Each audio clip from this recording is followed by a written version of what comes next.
Chapter 20. Sarah.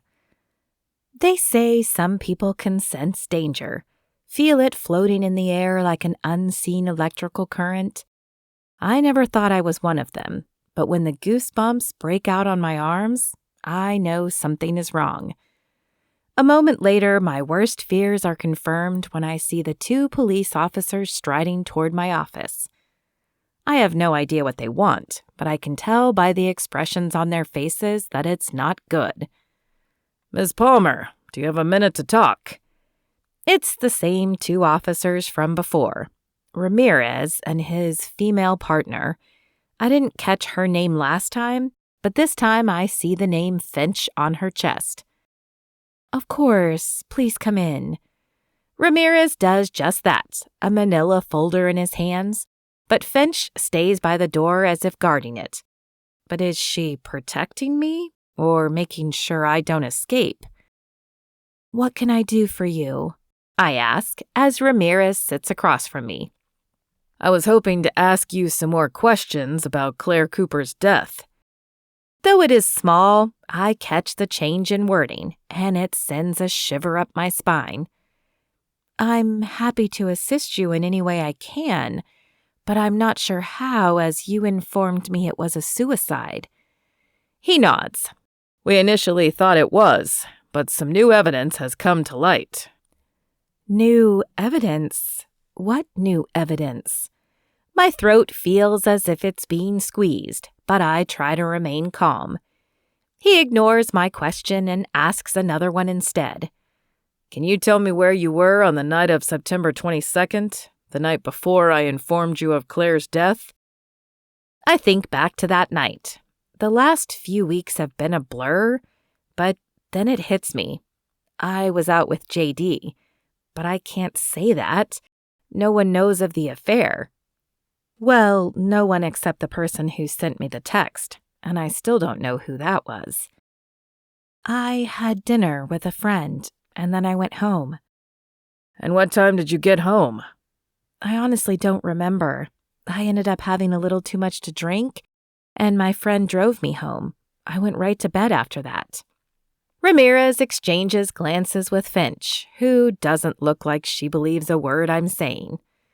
"I see. And does this friend have a name?" They do, but I'd rather keep them out of it if I can. They can't make me tell them his name, can they? "That might not be in your best interests." He opens the folder and pulls out a picture, sliding it across the table to me. "Do you recognize this?" I stare down at the picture, which seems to be a bottle of sleeping pills. No, I don't. I'm sorry. I don't take sleeping pills unless you count melatonin. Why? He takes the picture back. "This is the bottle that we found next to Claire." Okay, that would make sense if she overdosed on them, wouldn't it? He studies me for a moment. "Yes, it would. What doesn't make sense is that your fingerprints were also found on the bottle." What? No, that's not possible. "And yet, there they were. We also have a statement from Claire's sister that she couldn't swallow pills, so this is looking less and less like a suicide. Then there's the matter of this." He pulls a sheet of paper from the manila folder and passes it to me. My fingers are trembling as I pick it up. What is this? "It's a letter from Claire that states that she stumbled across money being stolen from the company and planned to meet with you to discuss it. Evidently, this letter was sent to the wrong department initially, but as you can see from the date, it was postmarked the day she was killed. It appears she sent it as a form of insurance in case something happened to her." I look down at the letter, which does appear to be written in Claire's handwriting, but it doesn't make sense. I don't understand. She never mentioned this, never asked to meet with me. "Are you sure?" Ramirez asks. I'm positive. But as I say the words, I wonder. There are moments in my memory that are fuzzy, gaps that I can't account for, and of course the bouts of paranoia. Is it possible she asked to meet with me and I just don't remember it? Can you read the last line for me? Ramirez asks. My eyes jump to the bottom of the page. If something happens to me, it wasn't an accident. I look up at him, the reason for this visit clear and yet unbelievable at the same time. Am I under arrest? Do I need a lawyer? Before he can answer me, his cell phone goes off.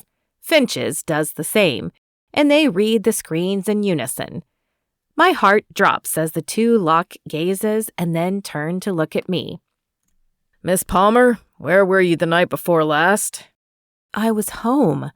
Why? What's going on? Were you aware that Carrie Brigman was found dead in her apartment yesterday? What? No, I understand she missed work yesterday, but I assumed she was sick. I'm afraid she wasn't just sick, and I have to inform you that your car was seen at her apartment near the estimated time of death. No, that's not possible. I was home, and then Janice came over to tell me about her divorce. We had a glass of wine, and then I passed out. I woke up on the couch the next morning. Ramirez quirks an eyebrow. You passed out from one glass of wine? I know that sounds crazy, but that's what happened. It's happened before. I think it's stress or not eating enough. I'm rambling, but I can't seem to make my mouth stop. You can ask Janice. She was there. She left me on the couch. We will do that, but right now I'm afraid I have to place you under arrest for the murder of Claire Cooper and Carrie Brigman. But I didn't do anything. My protest sounds weak even to me. Ramirez spins me around, pinning my arms behind my back. I wince as the cold metal of the handcuffs meets my skin. You have the right to remain silent. Anything you say can and will be used against you in a court of law. You have the right to an attorney. If you cannot afford an attorney, one will be appointed for you. Do you understand these rights as I have read them to you? Yes, but I'm innocent, I tell you. We'll sort that out at the station. He grabs my arm and leads me through the doorway. Though I was hoping not to make a scene, I can feel everyone's eyes on me as we exit. When I see Janice, I call out to her. Janice, tell them I'm innocent. You were with me the other night, and you know I fell asleep on the couch. A look of embarrassment crosses Janice's features, and she turns to the officer. I'm sorry. I don't know what she's talking about. She's been having episodes like this the past few weeks. She's forgotten meetings and had bouts of paranoia. My jaw drops open. What? What are you talking about? Why is she lying? And then I see the gleam in her eye, and I realize she knows. She knows I've been having an affair with her husband, and this is her way of getting even. Does that mean she killed Carrie and Claire? She's lying. She's trying to frame me. And why would she do that? Ramirez asks. She must have found out that I'm having an affair with her husband. He was the person I was with the night of Claire's death. Janice's eyes widen, and her hand flies to her mouth. She's a decent actress. I'll give her that much. What? How could you, Sarah? You're supposed to be my friend. She turns to Finch, who is still standing near her. I swear I had no idea. Don't lie, I shout at her, and then lower my voice when I realize employees are popping out of their offices to see what's going on. You showed up at my house the night before last. You said Dan told you he was filing for divorce, and we shared a glass of wine. I pause as a realization takes hold in my mind. Oh my gosh, you drugged my wine, didn't you? That's why I passed out after one glass. Janice looks at me sadly and shakes her head. Then she addresses Finch again. I'm so sorry. She must be having a manic episode. Her mother has them as well. How dare you, I say. narrowing my eyes at her. I am not having an episode. Finch ignores me and responds to Janice. We'd like a formal statement from you. Please come by the station this afternoon. Janice nods. Of course, I'd be happy to. She shakes her head again. I should have seen the signs. It's not your fault, Finch says, and I want to scream at her, but I know it won't do any good at the moment. If Janice did kill Claire and Carrie, I'm going to have to find a way to prove it. As I'm led out of the office, trying not to make a bigger scene, another thought hits me. Is it possible that JD misled me? Could he be in on this with Janice? Have I been that big of a fool?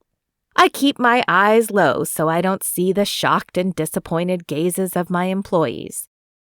Even if I can clear my name, something I don't know how to do at the moment, I know that some of them will never look at me the same way. We step out into the sunshine, but I don't feel the warmth. Instead, it feels wrong, ironic, almost comical. Ramirez opens the back of the police cruiser and I slide in. I've never been in the back of a police car before, and it makes me feel like a criminal, even though I know I'm innocent.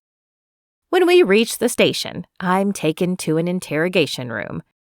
I've watched enough crime shows on TV to recognize the windowless room with the mirror. Ramirez undoes my cuffs and motions for me to sit down. I want a lawyer, I say, and he nods and walks out of the room, leaving me alone and confused. I know I didn't kill Carrie. I woke up on the couch with a crick in my neck and a line of drool on my cheek.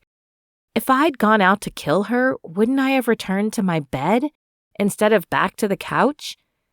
But my mother used to do crazy things during her episodes, drive to the store and purchase items she didn't remember buying.